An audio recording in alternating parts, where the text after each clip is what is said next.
And now the American Family News is ready to go to press. News of events at home and abroad for your American family, brought to you at 5:30 and again in the morning at 8:45, Mondays through Fridays, by the makers of American Family Flakes and American Family Bar Soap, Chicago's favorite soaps for washing clothes and dishes. And here he is, your American Family reporter, John Harrington. Hello, everybody. The smoke and flame from Chicago's worst hotel fire died out many hours ago. But the tragedy and heartache and casualties have mounted throughout the day.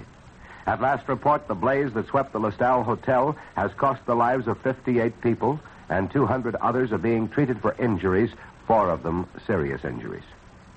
Many of the 58 victims burned to death. Others died of suffocation from the dense smoke clouds, and still others leaped to their death from windows high in a 22-story building. Although Red Cross and city officials have been working untiringly all day, up to 5:30, 13 of the victims remain unidentified. Frantic phone calls have come into the morgue and the Red Cross office from all over the country. Friends and relatives wanted to know about the 1,100 hotel guests trapped by the flames. And now the investigations are getting underway, with local, county, and state officials wanting to know the cause of the disastrous blaze. The fire department, the coroner, and a special mayor's committee will investigate for the city of Chicago. And the state legislature plans to send a special committee to make a report to the lawmakers.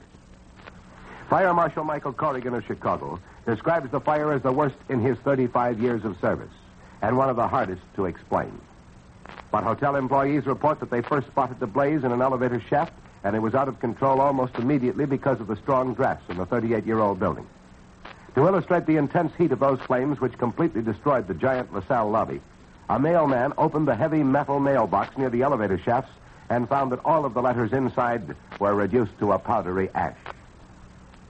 Quincy, Illinois was hit especially hard by the disaster. Quincy's mayor, Edward Schneidman, has been identified as among the dead. Ironically, Mayor Schneidman had originally planned to stay at the Bismarck Hotel, but because of a last-minute change of plans, he registered at the ill-fated LaSalle. One of the most dramatic stories of the fire is that of Miss Anita Blair. As others became panicky, rushed to open windows, and some of them to jump out of those windows, Miss Blair walked slowly and calmly down the fire escape from the 11th floor to safety. As we told you on the 8:45 edition of Your American Family News, Miss Blair was led down that perilous fire escape by a seeing-eye dog. Now, perhaps some of you may remember Miss Blair. She's an old friend of ours. When she first came to Chicago along with her dog Fawn last November, she was unable to find a room. She wanted to get a job here, but she was afraid she'd have to go back to Texas because of the housing shortage. By wire recording at that time, Miss Blair appealed to Chicago residents on Your American Family News, and as a result was able to get her room at the LaSalle Hotel. Now we're bringing Miss Blair to you again to tell you her experience when the tragic fire broke out early this morning. So here by transcription is Bob Cunningham to introduce you once again to Miss Anita Blair. Throughout the day, you've been hearing details of the terrible disaster which struck early this morning at the LaSalle Hotel in Chicago. One of the most miraculous escapes so far recorded and certainly achieved in the fire was that achieved by Miss Anita Blair and her seeing-eye dog, Fawn. Miss Blair is in the studio with us now, and here's her story.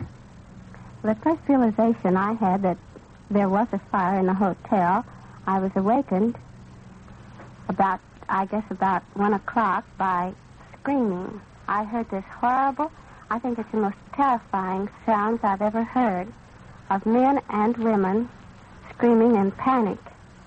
And I lay there a few seconds and listened to it.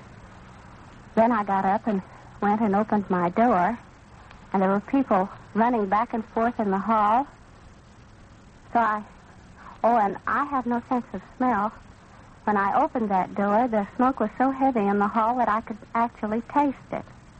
So I closed the door and reached for my robe hanging on the back of the door, and then went and got my coat and put my harness on Fawn, my seeing-eye dog, picked up my pocketbook. I debated for a few seconds whether I should try to take anything with me, and then I decided that whatever was there wasn't as important as getting out of the place, and stepped back out into the hall.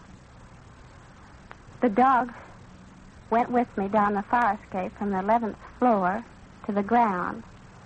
And I think the most amazing thing about the fire was the fact that so many people, although they were filled with panic, They seemed to calm down when they saw the dog taking me down the fire escape. People were very kind to see that I didn't stumble, and I think I was very fortunate. Thank you, Miss Anita Blair. And your American Family reporter also thanks you and joins with you in your thankfulness at your miraculous escape.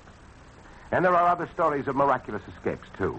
There is Miss Virginia Blake of Bushnell, Illinois, who was rushed to the hospital along with the other injured. But Mrs. Blake, unlike the others, was taken to the maternity ward at Pacific Hospital, where she is waiting for her baby to be born at any moment. And there is Mrs. Claude Stratton, a 74-year-old Miami woman. She was carried from the Blazing Hotel in a chair by 3 former servicemen of Chicago. They went to her rescue when her husband, tears streaming down his face, begged for their help.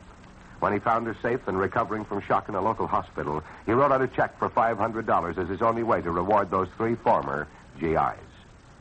To 5 young lads from Newton, Iowa, fate was not quite so kind.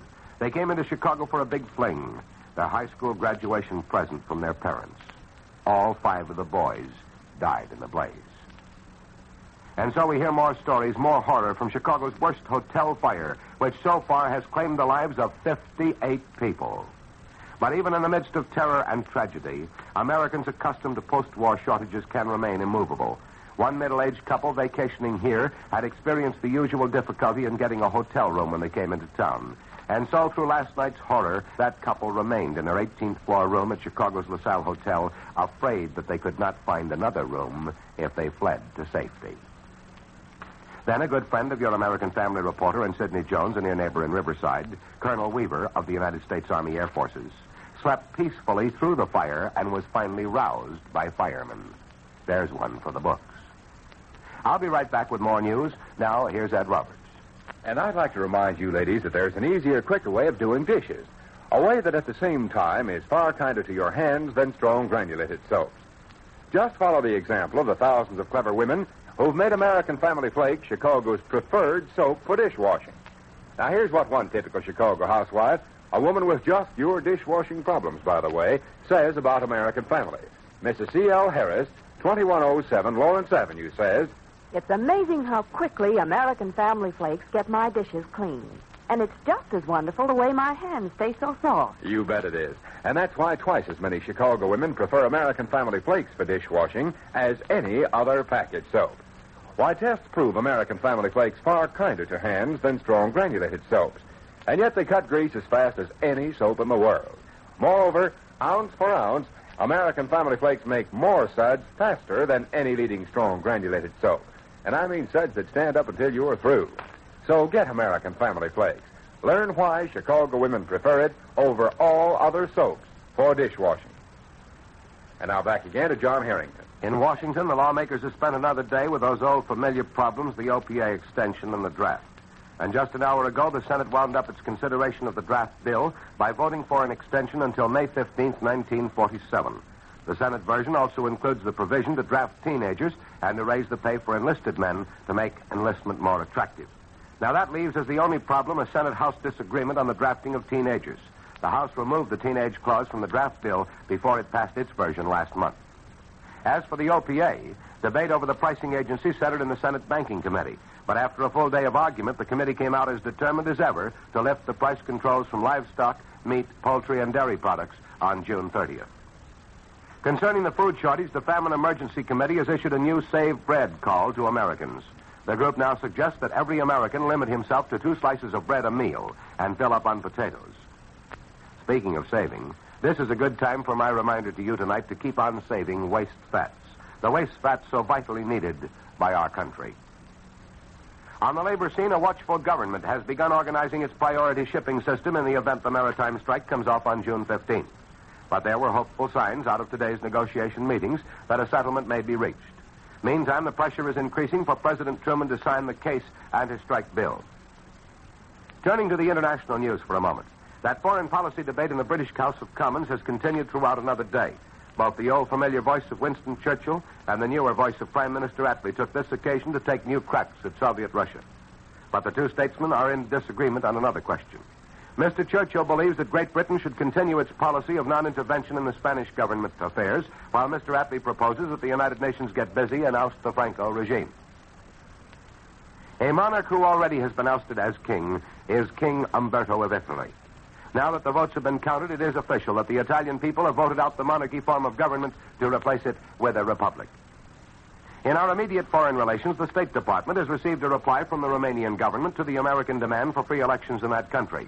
But our diplomats say the reply is unsatisfactory.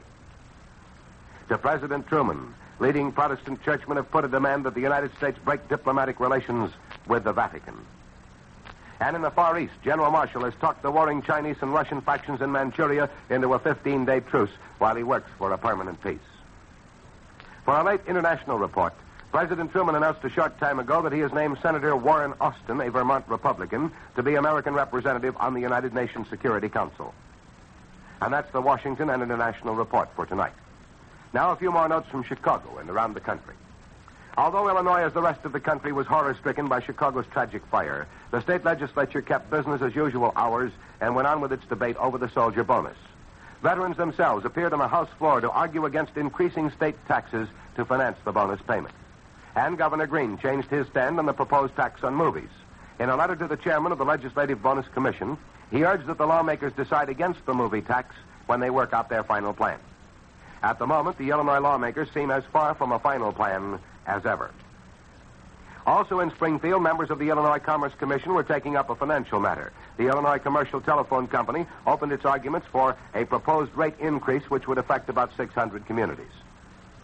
And federal officials in Chicago are also concerned with high finance today. Internal Revenue agents have filed a claim of more than $878,000 against Meyer Gordon, a Loop pawn shop owner, for non-payment of income tax from 1935 to 43. The federal officials describe Gordon as the biggest fence in the country for stolen goods. For a glimpse at today's activities in Wall Street, the slide of stock prices from recent highs leveled off some, and an assortment of industrial managed moderate advances. In just a moment, I'll have the late weather reports. Now, Ed Roberts. Well, friends, here's one thing for sure. Today, every woman wants to get more service from clothes that are so hard to replace these days. And thousands of Chicago women have discovered an amazingly successful way to do this. It's the American Family Flakes way of washing. And it does away with so much wash day wear and tear that clothes are just bound to last longer. I found that American Family Flakes have such wonderful cleansing ability that you don't have to rub or bleach clothes to death to get them dazzling white. Yet these hard-working American Family Flakes are so mild, colored washables look bright longer than when you use a strong granulated soap. Now, did you ever hear of such wash day magic before? How about it, friends, have you? You know, that's why Chicago housewives prefer American Family Flakes 3-to-1 over all other soaps for washing clothes, according to an independent survey. So to help protect your clothes, use Chicago's favorite soap, American Family Flakes, every wash day. Because you know now, more than ever, it is cheaper to buy good soap than new clothes. And now here again is John Harrington. Well, sir, it looks as though we're almost safe in saying that June is here to stay. Because again tonight, the weatherman is echoing his words of earlier in the week. Fair and continued mild tonight, with a low of 60. And the same holds true for tomorrow, when the thermometer will go clear up to 87 degrees. Today, the mercury got as high as 79, which is where it stands right at the moment. So it's been a nice, lovely June day. Good evening, all. Tune in WBBM at 8:45 tomorrow morning and again at 5:30 when John Harrington, your American Family reporter, will present the WBBM News Bureau selection of the news from here, there, and everywhere. 15 minutes of news brought to you every day, twice a day, Monday through Friday, by American Family Flakes and American Family Bar Soap. Remember our next date, tomorrow morning, 8:45. Ed Roberts speaking. Robert Trout with the news till now follows in just a moment over the WBBM Air Theater, Wrigley Building, Chicago.